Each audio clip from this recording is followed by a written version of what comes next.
اس کے بعد جب لڑکی کہتی ہے کہ ساتھ میں ہوٹل میں رات گزاریں گے، وہ شخص کہتا ہے لڑکی کے ساتھ رات گزارنا ہوٹل میں کیا پرابلم، نو پرابلم، کوئی حرج نہیں۔ اللہ سبحانہ و تعالیٰ کو آپ کی جہاد کی ضرورت نہیں ہے۔ آپ جہاں بھی کافروں کو پاؤ ان کا قتل کرو، ہمت رکھو، لڑو، ان کا قتل کرو۔ اور عیسیٰ علیہ السلام کہتے ہیں یہ تلوار لو اور جا کے لڑو۔ جو لوگوں کو ڈر ہے کہ ایک دن عربوں کے ہاتھوں میں نیوکلیر ویپن، نیوکلیر بم آئے گا، شاید ان کو یہ نہیں پتا کہ اسلامک بم گر چکا ہے، وہ اس دن گرا جس دن محمد صلی اللہ علیہ وسلم پیدا ہوئے۔ السلام علیکم ورحمۃ اللہ وبرکاتہ۔ آج سب سے زیادہ غلط فہمی جو اسلام کے متعلق ہے وہ ہے لفظ جہاد۔ لفظ جہاد کے متعلق سب سے زیادہ غلط فہمیاں ہیں۔ یہ غلط فہمیاں صرف غیر مسلم کے درمیان نہیں ہیں لیکن مسلمانوں کے بیچ بھی ہے۔ غیر مسلم اور کئی مسلمان یہ سمجھتے ہیں کہ کوئی بھی جنگ اگر کوئی بھی مسلمان لڑ رہا ہے، چاہے وہ ذاتی فائدے کے لیے ہو، چاہے اپنے نام کے لیے ہو، چاہے مال کے لیے ہو، چاہے طاقت کے لیے ہو، اگر کوئی بھی جنگ کوئی بھی مسلمان لڑ رہا ہے اسے کہتے ہیں جہاد۔ یہ بہت بڑی غلط فہمی ہے۔ کوئی بھی مسلمان کوئی بھی جنگ لڑ رہا ہے، چاہے وہ ذاتی فائدے کے لیے ہو، چاہے مال کے لیے ہو، نام کے لیے ہو یا طاقت کے لیے ہو، اسے جہاد نہیں کہتے۔ جہاد آتا ہے عربی لفظ جہادہ سے، جس کے معنی ہے to strive, to struggle. Urdu میں ہم کہیں گے جد و جہد۔ جہاد کی معنی ہے جد و جہد۔ اور اسلام کے پس منظر میں اگر کوئی شخص اپنے نفس کے ساتھ جد و جہد کر رہا ہے صحیح راستے پہ آنے کے لیے، اسے کہتے ہیں جہاد۔ اگر کوئی انسان جد و جہد کر رہا ہے معاشرے کو سدھارنے کے لیے، اسے کہتے ہیں جہاد۔ اگر کوئی شخص جنگ کے میدان میں اپنے آپ کو بچانے کے لیے جد و جہد کر رہا ہے، اسے کہتے ہیں جہاد۔ اگر کوئی شخص ظلم کے خلاف لڑتا ہے، جد و جہد کرتا ہے، اسے کہتے ہیں جہاد۔ جہاد کی معنی ہے جد و جہد، صرف جد و جہد۔ مثال کے طور پہ اگر کوئی طالب علم، اگر کوئی اسٹوڈنٹ اپنے امتحان کو پاس کرنے کے لیے جد و جہد کر رہا ہے، اسے عربی میں کہیں گے کہ وہ جہاد کر رہا ہے۔ جہاد کے معنی ہے جد و جہد۔ اور لوگوں کو غلط فہمی ہے، غیر مسلمان کو بھی اور مسلمانوں میں بھی، کئی مسلمانوں کو، کہ جہاد صرف مسلمان ہی کر سکتے ہیں۔ اللہ سبحانہ و تعالیٰ قرآن مجید میں کئی جگہ ذکر کرتے ہیں کہ غیر مسلمانوں نے بھی جہاد کیا۔ اللہ تعالیٰ فرماتے ہیں سورہ لقمان میں، سورہ نمبر 31 آیت نمبر 14، اللہ تعالیٰ فرماتے اے انسانوں، ہم نے تم پہ فرض کیا ہے کہ آپ اپنے والدین کی خدمت کرو، اور آپ کی والدہ نے آپ کو تکلیف کے ساتھ پیٹ میں رکھا اور تکلیف کے ساتھ جنم دیا اور دودھ پلایا۔ اس کے فوراً بعد اللہ تعالیٰ فرماتے ہیں سورہ لقمان میں سورہ نمبر 31 آیت نمبر 15 میں، لیکن اگر آپ کے والدین آپ کے ساتھ جد و جہد کرے، جہاد کرے، آپ کو اس کی عبادت کرنے کے لیے اللہ کے علاوہ جس کا آپ کو علم نہیں ہے، تو آپ ان کی بات نہیں مانو، لیکن تب بھی ان کے ساتھ اچھا سلوک کرو۔ یہاں اللہ تعالیٰ فرماتے ہیں کہ غیر مسلم والدین اپنے بچوں کے ساتھ جہاد کر رہے ہیں، جد و جہد کر رہے ہیں، انہیں شرک کرنے پہ مجبور کر رہے ہیں۔ یہاں اللہ تعالیٰ فرماتے ہیں کہ غیر مسلمان والدین جہاد کر رہے ہیں اپنے بچوں کو اس کی عبادت کرنے کے لیے اللہ کے علاوہ جس کا اسے علم نہیں ہے۔ یہی چیز اللہ تعالیٰ دہراتے ہیں سورہ عنکبوت میں سورہ نمبر 29 آیت نمبر 8 میں، کہ اللہ سبحانہ و تعالیٰ نے سارے انسانوں پر فرض کرایا ہے کہ وہ اپنے والدین کی اچھی دیکھ بھال کرے، اچھا برتاؤ کرے، لیکن اگر ان کے والدین جہاد کرے، جد و جہد کرے اپنے بچوں کے ساتھ اس کی عبادت کرنے کے لیے اللہ سبحانہ و تعالیٰ کے علاوہ جس کا انہیں علم نہیں ہے، تب آپ ان کی بات نہیں مانو، لیکن تب بھی ان کے ساتھ اچھا سلوک کرو۔ یہاں بھی اللہ سبحانہ و تعالیٰ فرماتے ہیں کہ غیر مسلم والدین اپنے بچوں کے ساتھ جہاد کر رہے ہیں، شرک کرنے پہ مجبور کر رہے ہیں، تب آپ ان کی بات نہیں مانو، لیکن پھر بھی ان کے ساتھ اچھا سلوک کرو۔ تو ان آیتوں سے ہمیں یہ پتہ لگتا ہے کہ جہاد غیر مسلم بھی کر سکتے ہیں۔ اللہ تعالیٰ فرماتے ہیں سورہ نساء میں سورہ نمبر 4 آیت نمبر 76، اللہ تعالیٰ کہتے ہیں کہ مومن وہ انسان ہے جو اللہ کے راہ میں حق کے لیے جد و جہد کرتا ہے، اور وہ انسان جو حق کے خلاف ہے وہ لوگ جد و جہد غلط راستے پہ کرتے ہیں، شیطان کے راہ میں کرتے ہیں۔ اللہ تعالیٰ فرماتے ہیں کہ مومن اور مسلمان جہاد فی سبیل اللہ کرتے ہیں، اور جو حق کے خلاف ہے وہ کرتے ہیں جہاد فی سبیل شیطان، یعنی جد و جہد کر رہے ہیں شیطان کے راہ میں۔ تو جہاد کے کئی قسمیں ہیں، لیکن عام طور پہ جب بھی یہ لفظ جہاد کا استعمال ہوتا ہے، یہ عام طور پہ مانا جاتا ہے کہ یہ جہاد فی سبیل اللہ ہے، جہاد اللہ کے راہ میں ہے۔ اگر خصوصاً کوئی چیز کا ذکر ہے اللہ کے خلاف تو پتہ لگتا ہے کہ اللہ کے راہ میں جہاد نہیں ہے، لیکن عام طور پہ جب بھی یہ لفظ جہاد کا استعمال ہوتا ہے اسلام کے پس منظر میں، اس کے معنی ہے جہاد فی سبیل اللہ، جد و جہد کرنا اللہ کے راہ میں۔ اور غیر مسلم اکثر جہاد کا ترجمہ انگریزی میں کرتے ہیں ہولی وار، پاک جنگ، جنگ مقدس۔ یہ لفظ ہولی وار سب سے پہلے استعمال کیا گیا تھا کروسیڈرز کو ڈسکرائب کرنے کے لیے، جب عیسائی سینکڑوں سال پہلے طاقت کے بل پر اپنا دین پھیلا رہے تھے تو اسے کہتے تھے ہولی وار۔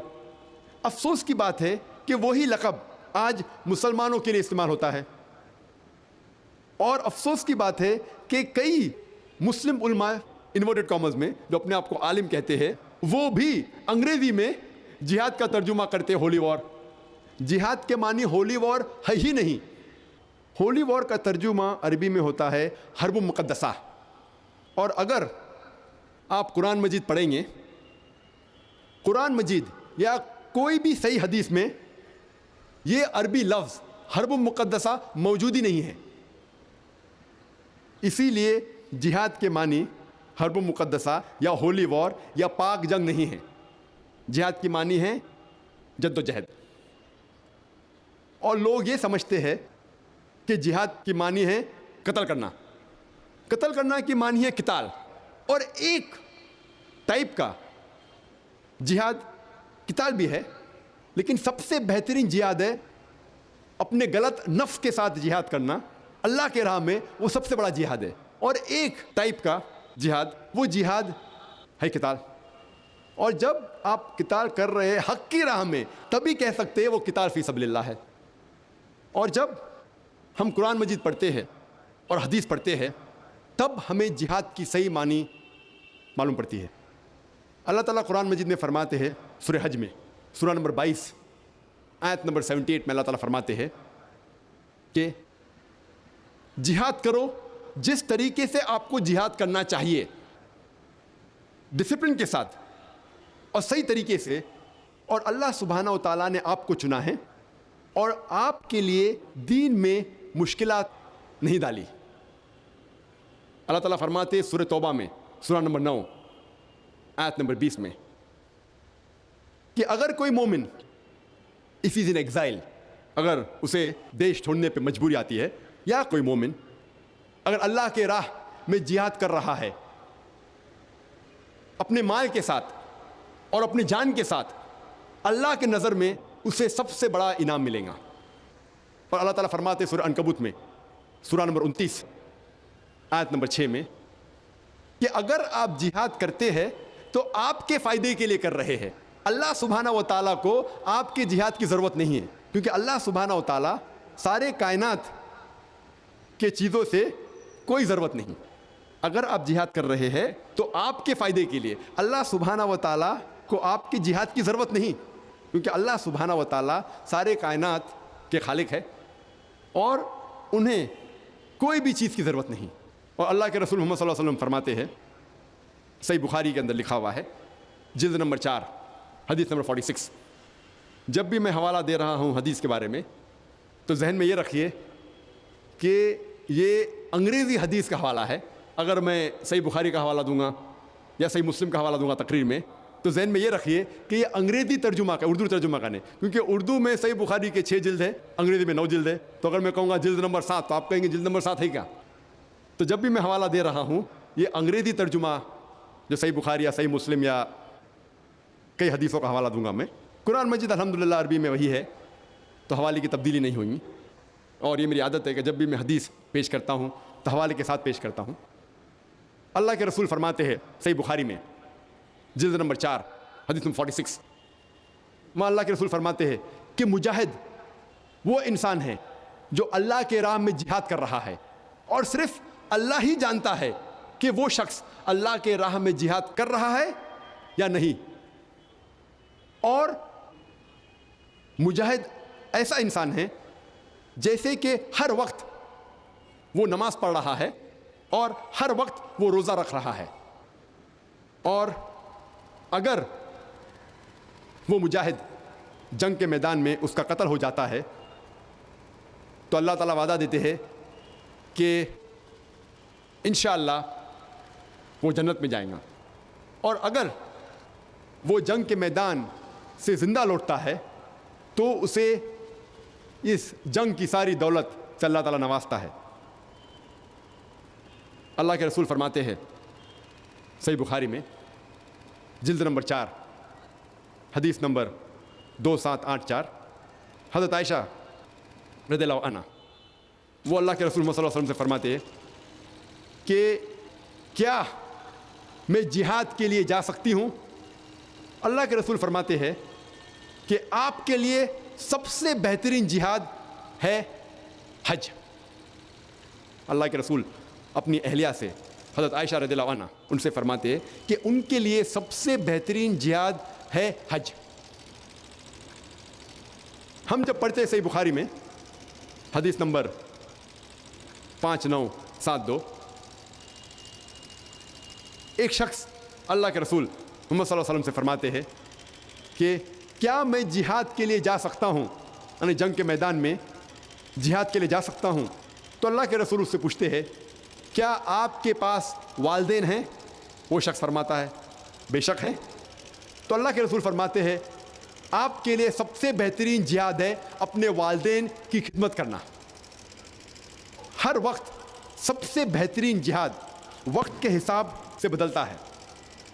ایک حدیث ہے سنن نسائی میں حدیث نمبر 4209 4209, ایک شخص اللہ کے رسول سے پوچھتا ہے کہ سب سے بہترین جہاد کیا ہے؟ تو اللہ کے رسول فرماتے ہیں کہ سب سے بہترین جہاد ہے ایک حق کا لفظ, ایک ایسے راجا جو راجا ظالم ہے اس کے خلاف کرنا. اگر کوئی شخص ایک حق کا الفاظ ایک ظالم راجا کے خلاف کرتا ہے تو وہ سب سے بہترین جہاد ہے. ہم دیکھتے ہیں کہ وقت کے مطابق سب سے بہترین جہاد بدلتے جاتا ہے. کچھ وقت اللہ کے رسول نے فرمایا کہ سب سے بہترین جہاد ہے حج. کچھ وقت اللہ کے رسول نے فرمایا کہ سب سے بہترین جہاد ہے اپنے والدین کی خدمت کرنا. اس کا مطلب نہیں کہ ہر وقت اپنے والدین کی خدمت کرنا سب سے بہترین جہاد ہے. اللہ کے رسول کو اس وقت پتہ ہوگا کہ اس صحابہ کے والدین کو ضرورت ہے اپنے بیٹے کی, تو اللہ کے رسول نے فرمایا کہ سب سے بہترین جہاد ہے اپنے والدین کی خدمت کرنا. تو وقت کے حساب سے سب سے بہترین جہاد بدلتے جاتا ہے. اور اللہ کے رسول فرماتے ہیں صحیح ابن حبان میں کہ سب سے بہترین جہاد ہے کہ اپنے نفس کے خلاف جہاد کرنا اللہ کے راہ میں, وہ سب سے بہترین جہاد ہے.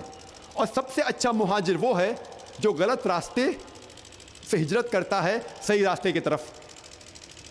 تو حدیث اور قرآن کی روشنی میں ہمیں پتہ لگتا ہے کہ جہاد کئی قسم کے ہیں, اور موقع کے حساب سے سب سے بہترین جہاد کی تبدیلی ہوتی ہے. جہاد کے معنی ہے جد و جہد.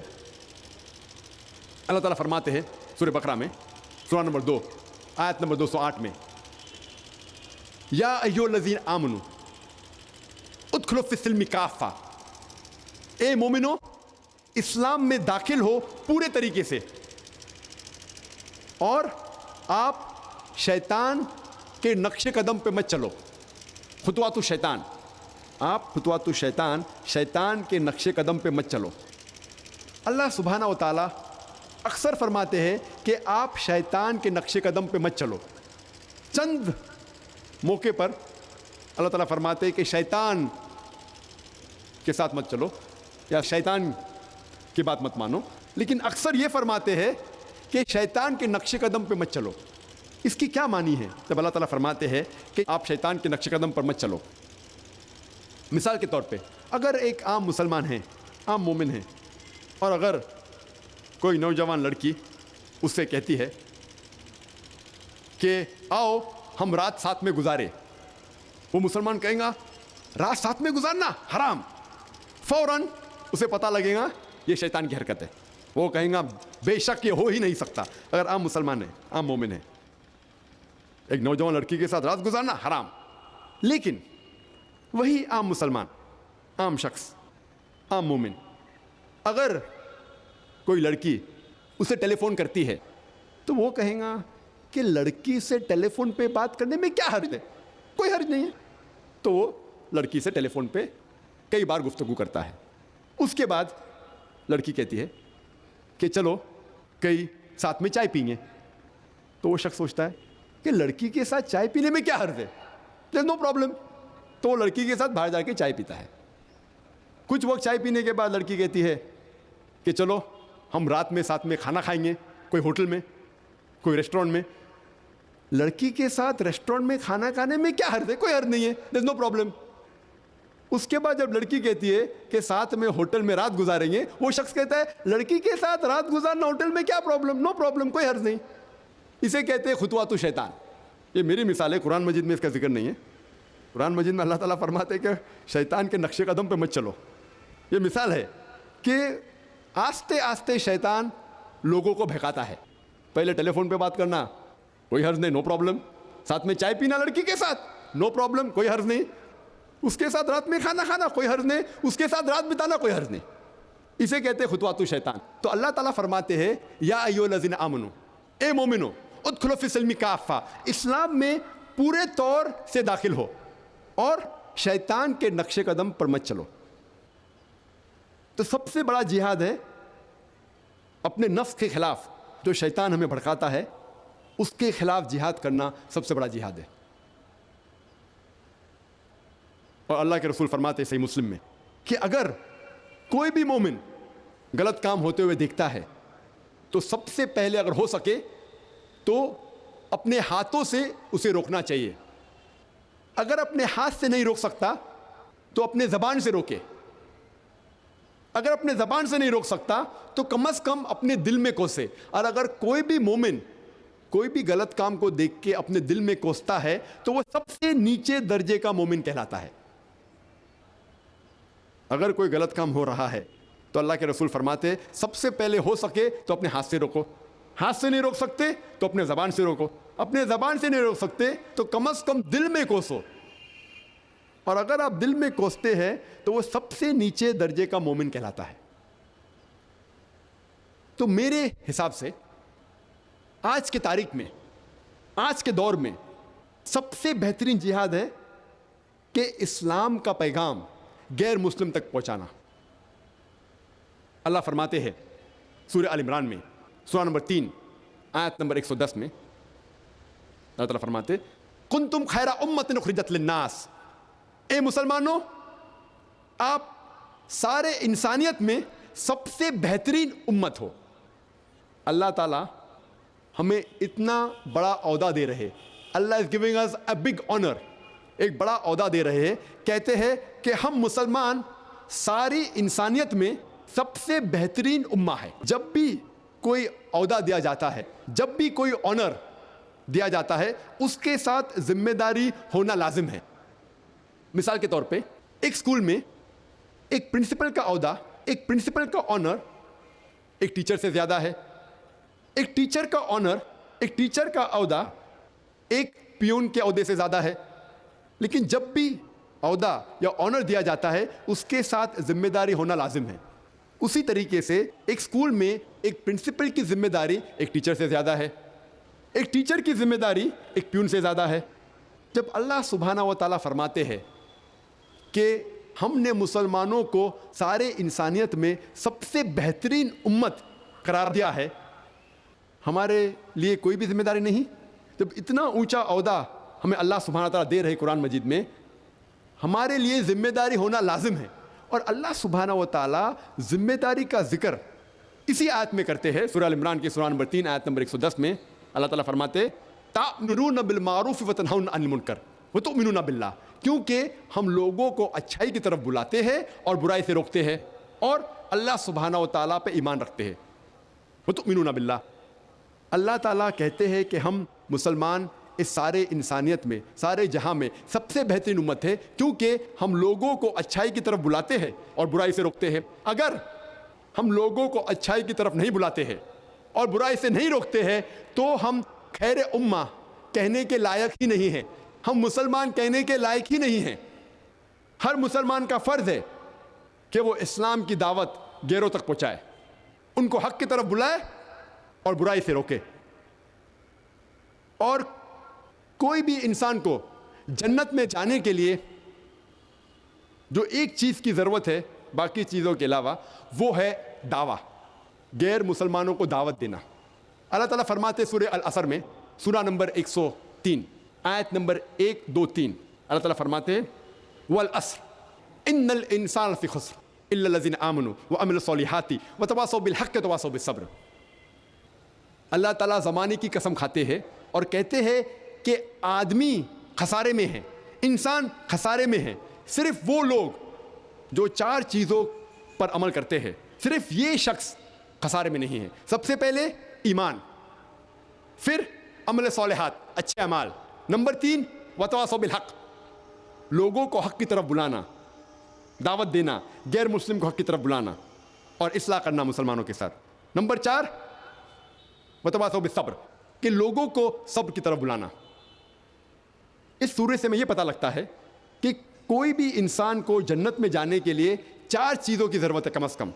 ایک ہے ایمان، دوسرا اچھا اعمال، تیسرا ہے دعوت دینا، غیر مسلم کو اسلام کی طرف بلانا، اور چوتھا نمبر ہے لوگوں کو صبر کی طرف بلانا.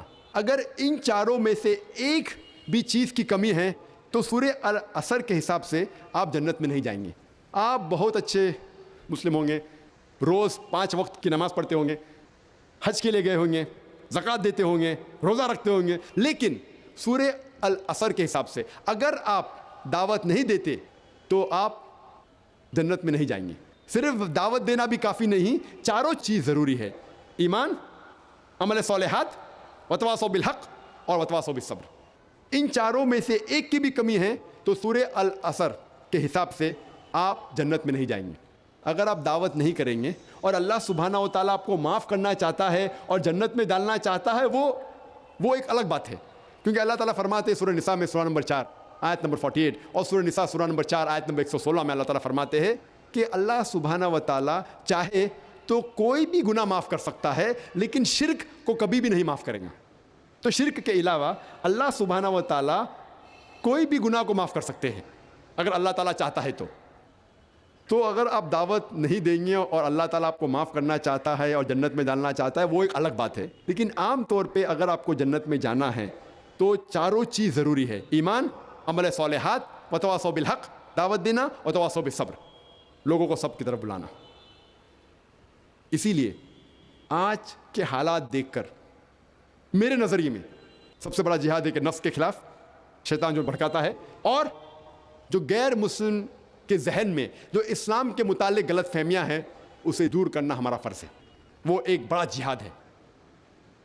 اور ہم دیکھتے ہیں کہ کئی آتھرز، کئی محرک اور کئی غیر مسلم جب کتاب لکھتے ہیں وہ اسلام کے خلاف لکھتے ہیں، اور جو کرٹکس ہے جو اسلام کے خلاف کتاب لکھتے ہیں وہ اکثر قرآن مجید میں سے کئی آیتوں کو بنا کانٹیکس، آؤٹ آف کانٹیکس کوٹ کرتے ہیں، آؤٹ آف کانٹیکس حوالہ دیتے ہیں، آیتوں کو نکالتے ہیں اور بنا پس منظر، آؤٹ آف کانٹیکس، بیچ میں سے نکال کے اس کا ترجمہ کرتے ہیں اور لوگ کو غلط فہمی کا شکار بناتے ہیں اور کہتے ہیں کہ قرآن میں لکھا ہوا ہے کہ جب بھی آپ کوئی کافر کو دیکھو، جب بھی کوئی غیر مسلم کو دیکھو تو اس کا قتل کرو. اور ایسے قرآن مجید کی آیتوں کو آؤٹ آف کانٹیکس اپنے حوالے سے باہر نکال کے اسے پیش کرتے ہیں. اور سب سے عام آیت جو کرٹکس جو اسلام کے خلاف لکھتے ہیں وہ حوالہ دیتے ہیں سورہ توبہ کی سورہ نمبر 9 آیت نمبر 5. اور آپ جانتے ہوں گے کہ ہندوستان کے سب سے مشہور جو کرٹک ہے اسلام کے خلاف وہ ارون شوری، جو پہلے لاسٹ حکومت میں وہ منسٹر تھے.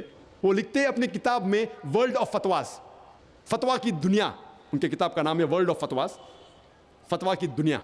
اس میں لکھتے ہیں اور کوٹ کرتے ہیں قرآن مجید کی آیت کو سورہ توبہ سورہ نمبر 9 آیت نمبر 5، اور لکھتے ہیں کہ اللہ فرماتے ہیں قرآن میں کہ جب بھی آپ کوئی کافر کو پائیں گے اس کا قتل کرو.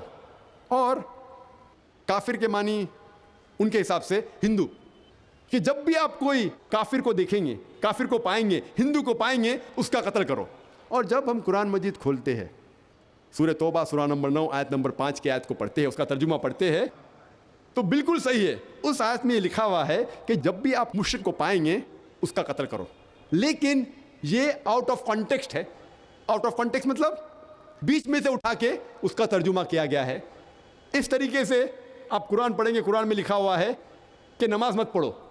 سورہ نساء سورہ نمبر 4 آیت نمبر 43 میں لکھا ہوا ہے کہ نماز مت پڑھو. پوری آیت ہے کہ نشے کی حالت میں نماز مت پڑھو. قرآن میں لکھا ہوا ہے کہ عیسیٰ علیہ السلام خدا ہے. سورہ مائدہ سورہ نمبر 5 آیت نمبر 72. پوری آیت ہے کہ وہ لوگ کفر کر رہے ہیں جو لوگ کہتے ہیں کہ عیسیٰ علیہ السلام خدا ہے، لیکن قرآن میں تو لکھا عیسیٰ علیہ السلام خدا ہے. تو قرآن کی آیت کو بیچ میں سے اٹھا کے ترجمہ کریں گے تو ترجمہ تو صحیح ہے لیکن آؤٹ آف کانٹیکسٹ ہے. اسی طریقے سے اگر ہم سورہ توبہ پڑھتے ہیں آیت نمبر 5 کے پہلے جو 1 سے 4 آیت پڑھتے ہیں، ہمیں پتہ لگتا ہے کہ اللہ سبحانہ تعالیٰ فرماتے ہیں کہ ایک صلح ہے، مکہ کے مشرکوں اور مسلمان کے درمیان ایک صلح ہے. اور یہ صلح ہے، یہ پیس ٹریٹی ایک طرفہ مکہ کے مشرکوں نے توڑ دیا. تو اللہ سبحانہ و تعالیٰ جب آیت نمبر 5 پہ آتے ہیں، اللہ تعالیٰ فرماتے ہیں کہ میں آپ لوگوں کو 4 مہینے کا وقت دیتا ہوں اپنے آپ کو سدھارنے کے لیے، ورنہ اعلان جنگ. اور پھر جنگ کے میدان میں اللہ تعالیٰ فرماتے مسلمانوں سے جب وہ کافر آپ سے جھگڑنے کے لیے، لڑنے کے لیے جنگ کے میدان میں آئیں گے، آپ ڈرو مت، آپ جہاں بھی کافروں کو پاؤں ان کا قتل کرو. یہ جنگ کے میدان میں آیت ہے کہ جب دشمن صلح کو توڑتے ہیں، آپ کو جنگ کے میدان میں قتل کرنے آ رہے تو آپ ڈرو مت، ان کا قتل کرو. جہاں بھی آپ دشمنوں، کافر دشمنوں کو پاؤں ان کا قتل کرو. ترجمہ صحیح ہے لیکن آؤٹ آف کانٹیکسٹ ہے. یہ جنگ کے میدان میں آیت نازل ہوئی کہ جنگ کے میدان میں جب دشمن آپ کا قتل کرنے آ رہے تو آپ ڈرو مت، ہمت رکھو، لڑو، ان کا قتل کرو. کوئی بھی سپاہ سالار اپنے سپاہیوں سے یہ نہیں کہیں گا کہ جنگ کے میدان میں بھاگ جاؤ. ہمت افزائی کے لیے ضرور کہیں گا ڈرو مت، لڑو، ضرورت پڑے تو دشمن کا قتل کرو. یہ عام بات ہے، کوئی نئی بات نہیں. تو جب اللہ تعالیٰ فرماتے ہیں کہ جنگ کے میدان میں مسلمان سے کہتے ہیں کہ ڈرو مت، جب دشمن آپ کو قتل کرنے آ رہے ڈرو مت، ان کا قتل کرو، یہ کوئی نئی بات نہیں، عام بات ہے. اور ارون شوری آیت نمبر 5 سے آیت نمبر 7 کے اوپر چھلانگ لگاتا ہے. کیوں؟ کیونکہ آیت نمبر 6 کے اندر اس کی بیماری کا جواب ہے. آیت نمبر 6 میں فوراً آیت نمبر 5 کے بعد جب اللہ تعالیٰ فرماتے کہ جب بھی آپ کافر کو پاؤں میدان جنگ میں ان کا قتل کرو، اس کے فوراً بعد سورہ توبہ سورہ نمبر 9 آیت نمبر 6 میں اللہ تعالیٰ فرماتے لیکن اگر کوئی کافر آپ سے صلح چاہتا ہے، اگر کوئی دشمن جنگ کے میدان میں آپ سے صلح چاہتا ہے، اللہ تعالیٰ نہیں کہتے کہ اسے جانے دو. اللہ تعالیٰ فرماتے ہیں کہ اس کو حفاظت کے ساتھ ایک محفوظ جگہ پہ چھوڑو. اللہ تعالیٰ یہ نہیں کہتے کہ جان دو. آج کے دن سب سے دیالو سپاہ سالار یہی کہیں گا اپنے سپاہیوں سے کہ دشمن اگر چاہتا ہے امن تو چھوڑ دو. اللہ تعالیٰ یہ فرماتا ہے کہ دشمن امن چاہتا ہے چھوڑو مت، حفاظت کے ساتھ اسے محفوظ جگہ پر پہنچاؤ. آج کے دن کوئی بھی سب سے دیالو سپاہ سالار یہ نہیں کہے گا کہ اسے حفاظت کے ساتھ محفوظ جگہ پر اس کو پہنچاؤ. اللہ تعالیٰ یہ فرماتے ہیں. اور جب بھی آپ قرآن مجید میں آیت پائیں گے قتل کے بارے میں یا جنگ کے میدان میں بھی، اس کے فوراً بعد اکثر آپ یہ پائیں گے کہ صلح بہتر ہے، امن بہتر ہے. اور ہر وقت جب بھی قتل کی آیت آئیں گی اس کے فوراً بعد ایک یا دو آیت بعد اللہ تعالیٰ فرماتے ہیں کہ اگر امن ہے تو وہ بہتر ہے. اور جب میں گلبرگہ میں تھا پچھلے ہفتے اتوار کو 6 دن پہلے میں گلبرگہ میں تھا اور ایک تقریر کر رہا تھا ہندوازم اور اسلام میں یکسانیت. وہ تقریر انگریزی میں تھی اور صرف غیر مسلموں کے لیے تھی. تو سوال جواب کے درمیان ایک ہندو مجھ سے پوچھتا ہے کیا یہ صحیح بات ہے کہ آپ کے اللہ قرآن مجید میں فرماتے ہیں کہ مسلمان کو کافروں کا قتل کرنا چاہیے اور کیا ہر ہندو کافر ہے؟ تو میں نے کہا کہ جو بھی غیر مسلم ہے جو اسلام کو جھٹلاتا ہے کافر آتا ہے لفظ کفر سے نہیں ماننا. جو اسلام کو نہیں مانتا انگریزی میں کہتے ہیں نان مسلم، تو کافر کا ترجمہ ہے کہ غیر مسلم. اور میں نے اس کو یہی جواب دیا کہ یہ آیت آؤٹ آف کانٹیکسٹ کوٹڈ ہے. اور ایک عام سوال پوچھا کہ اتنے سال میں گلبرگہ شہر میں کوئی بھی مسلم نے آپ کو قتل کرنے کی کوشش کی؟ تو اس نے کہا نہیں. تو یہی ثبوت ہے کہ یہ غلط ہے. ماشاء اللہ گلبرگہ میں کئی اچھے پکے مسلمان ہیں، کس نے بھی آپ کو قتل کرنے کی کوشش کی؟ اس نے کہا نہیں. تو کیسا آپ کہہ رہے ہیں کہ فرض ہے مسلمان کو غیر مسلم کا قتل کرنا؟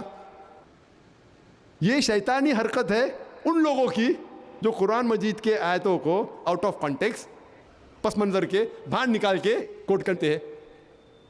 اور وہاں کے غیر مسلمان الحمدللہ مطمئن ہو گئے کہ یہ بات جو کرٹکس لوگ جو اسلام کے خلاف کتاب لکھتے ہیں وہ بالکل غلط کہہ رہے. آج ہم دیکھتے ہیں کہ انٹرنیشنل میڈیا میں اسلام کے خلاف کئی باتیں کہی جا رہی ہیں. اور ایک آرٹیکل آیا تھا ٹائم میگزین میں.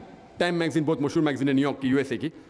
16 اپریل کو 1979 میں ایک آرٹیکل اس میگزین میں آیا تھا جس میں لکھا تھا کہ 150 سال میں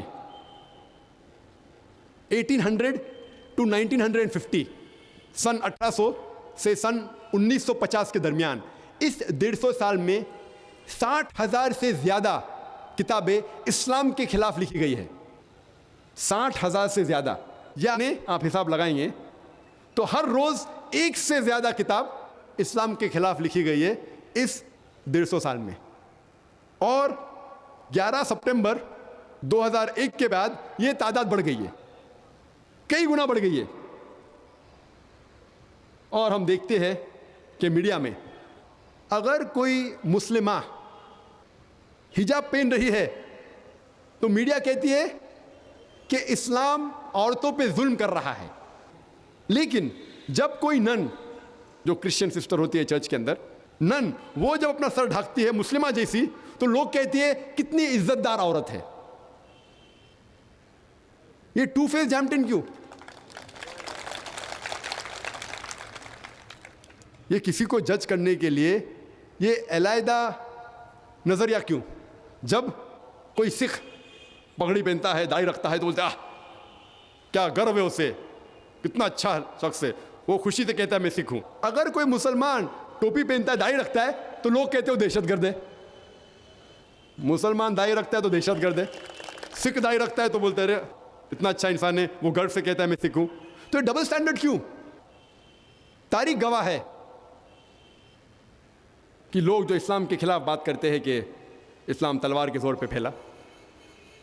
ایک شخص جس کا نام ہے راما کرشنا راؤ، وہ کتاب لکھتا ہے محمد صلی اللہ علیہ وسلم کی زندگی کے اوپر. اور اس کتاب میں ذکر ہے کہ ساری زندگی میں جتنے بھی جنگ محمد صلی اللہ علیہ وسلم نے لڑی اکثر سیلف ڈیفنس میں اپنے بچاؤ کے لیے، دونوں طرف 1018 انسان مرے. کل ملا کے 1018 انسان کا قتل ہوا. جب ہم کمپیئر کرتے ہیں ورلڈ وار 1 میں تقریباً 20 ملین یعنی 2 کروڑ انسانوں کا قتل ہوا اور تقریباً 2 کروڑ 200 لاکھ انسان گھائل ہوئے. ورلڈ وار 2 کے اندر، ورلڈ وار 2 میں تقریباً 30 ملین یعنی 3 کروڑ 300 لاکھ سے زیادہ انسانوں کا قتل ہوا. جب ہم حساب لگاتے ہیں کہ محمد صلی اللہ علیہ وسلم کی ساری زندگی میں دونوں طرف صرف 1018 انسانوں کا قتل ہوا، اور یہاں دیکھتے ہیں تو 2 کروڑ 3 کروڑ، پھر بھی کہتے ہیں کہ مسلمان لوگ دہشت گرد ہے، اور اسلام سکھاتا ہے کہ جھگڑا کرو، قتل کرو۔ میرے نظریے میں جب بھی ہم غیر مسلمانوں سے بات کرتے ہیں، سب سے بہترین جو آیت ہے قرآن مجید کی، جب اللہ تعالیٰ فرماتے ہیں سورہ عمران میں سورہ نمبر 3 آیت نمبر 64 میں، کل یا اہل الکتاب، کہو اہل کتاب سے، تعالوا الی کلمۃ سواء بیننا بینکم، آؤ اس بات کی طرف جو آپ اور ہم میں یکساں ہے۔ اس آیت سورہ عمران کی سورہ نمبر 3 آیت نمبر 64 اللہ تعالیٰ فرماتے ہیں، حالانکہ یہ آیت شروع ہوتی ہے اہل کتاب سے، خطاب ہے یہود اور نصارہ سے، تو خصوصاً یہ یہود اور نصارہ کے لیے ہے، لیکن عام طور پہ یہ آیت کوئی بھی انسان کے لیے استعمال ہو سکتی ہے، اور دعوتی نظریے سے میرے حساب سے یہ سب سے اہم آیت ہے۔ اللہ تعالیٰ فرماتے تعالوا الی کلمۃ سواء بیننا بینکم، آؤ اس بات کی طرف جو آپ اور ہم میں یکساں ہے۔ اگر آپ کو دعوت پیش کرنا ہے تو اس آیت کے حساب سے اگر پیش کریں گے تو انشاءاللہ سفلتا پائیں گے۔ آؤ اس بات پہ جو آپ اور ہم میں یکساں ہے۔ آپ کو پتا ہوگا کہ 11 سپتمبر کے بعد 2001 کے بعد امریکہ میں جانا، ویزا ملنا مشکل ہے، امریکہ کے اندر مسلمان کو داخل ہونا مشکل ہے، اور لاسٹ ایئر میں لاس اینجلس گیا تھا، اور وہاں مجھے، کیونکہ میں کورٹ ٹائم میں تھا، داڑھی ٹوپی انکوائری کے لیے، اور میں تیار تھا کہ انکوائری ہونے والی ہے۔ میں امریکہ کئی بار جا چکا ہوں الحمدللہ۔ تو وہاں مجھے پوچھے کہ آپ کس وجہ کے لیے یو ایس اے میں آئے ہیں، کیوں آپ یو ایس اے امریکہ میں آنا چاہتے ہیں؟ تو میں نے کہا ایک ادارہ ہے جو مجھے ایک ایوارڈ دینا چاہتا ہے، ایوارڈ فار ہیومینٹی۔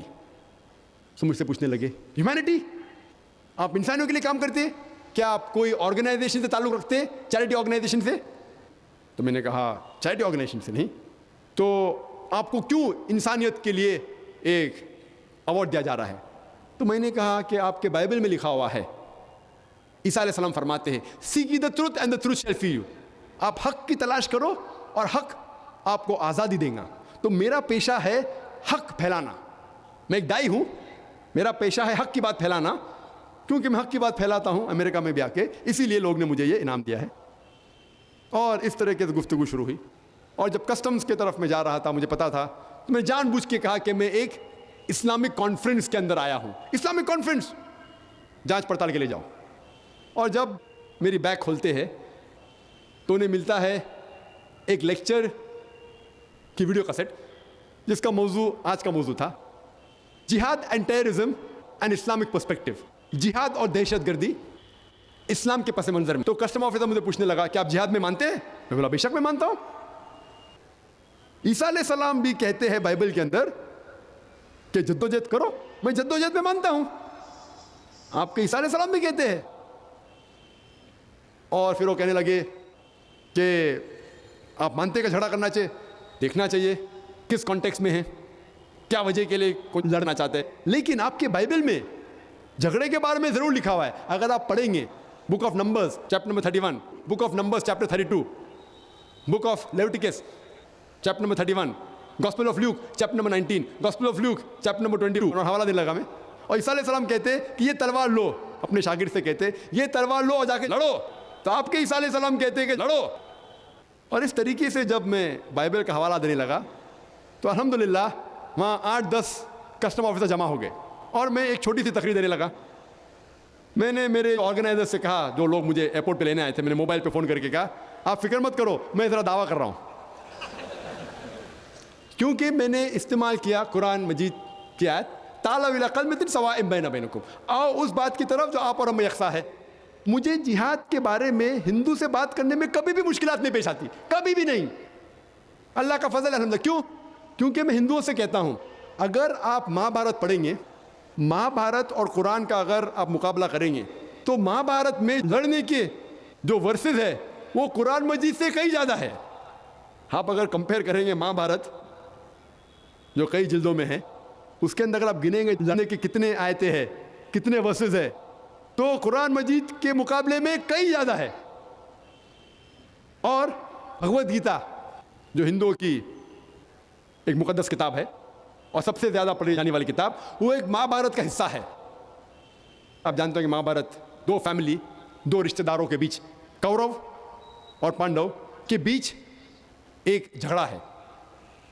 اور بھگوت گیتا میں ارجن کہتا ہے، chapter number 1 verse number 43 44 45، Arjun کہتا ہے کہ میں اس جنگ کے میدان میں نہتہ مرنا پسند کروں گا، لیکن اپنے رشتہ داروں کا قتل نہیں کر سکتا.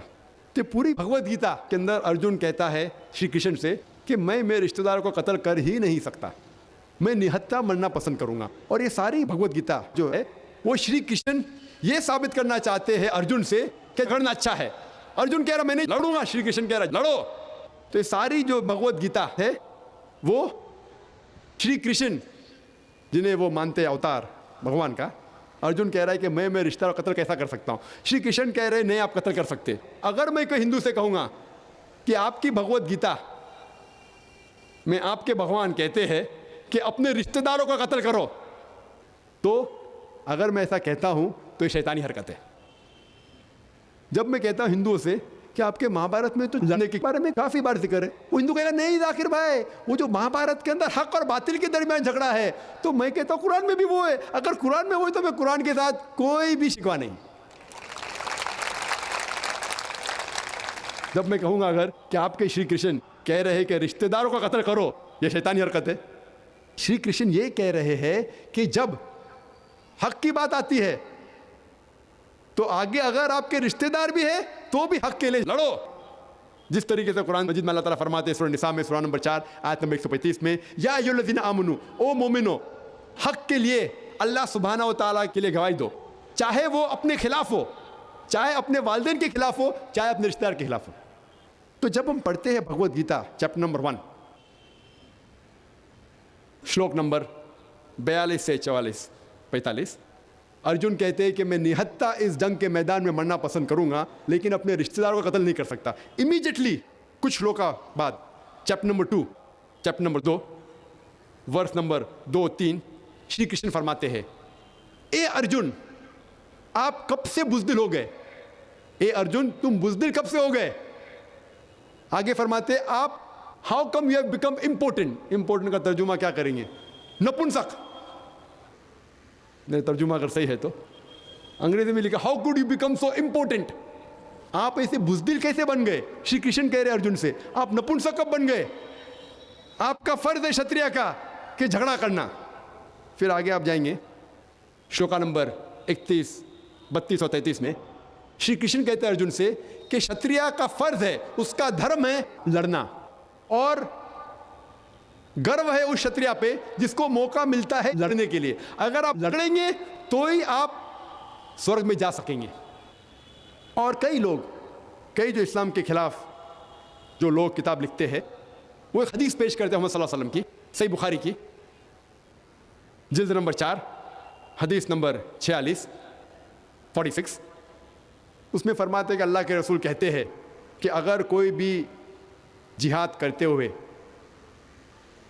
اس کا قتل ہو جاتا ہے تو وہ جنت میں جائے گا، اور اگر وہ زندہ لوٹتا ہے تب اسے اس جنگ کی دولت ملتی ہے.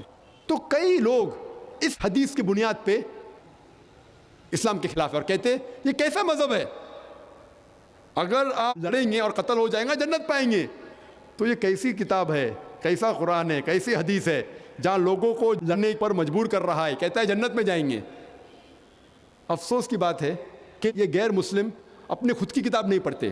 جب آپ بھگوت گیتا پڑھیں گے چیپٹر نمبر 2 چیپٹر نمبر 2 شلوکا نمبر 37 شلوکا نمبر 37 وہاں شری کرشن فرماتے ہیں ارجن سے کہ او کنتی کے بیٹے، اے ارجن اٹھو اور لڑو. اگر جنگ کے میدان میں تمہارا قتل ہوگا تو آپ سیدھا سورگ میں جائیں گے، اگر آپ زندہ لوٹیں گے تو آپ کو اس جنگ کی دولت ملیں گی. ہو بہو صحیح بخاری کا ترجمہ. بھگوت گیتا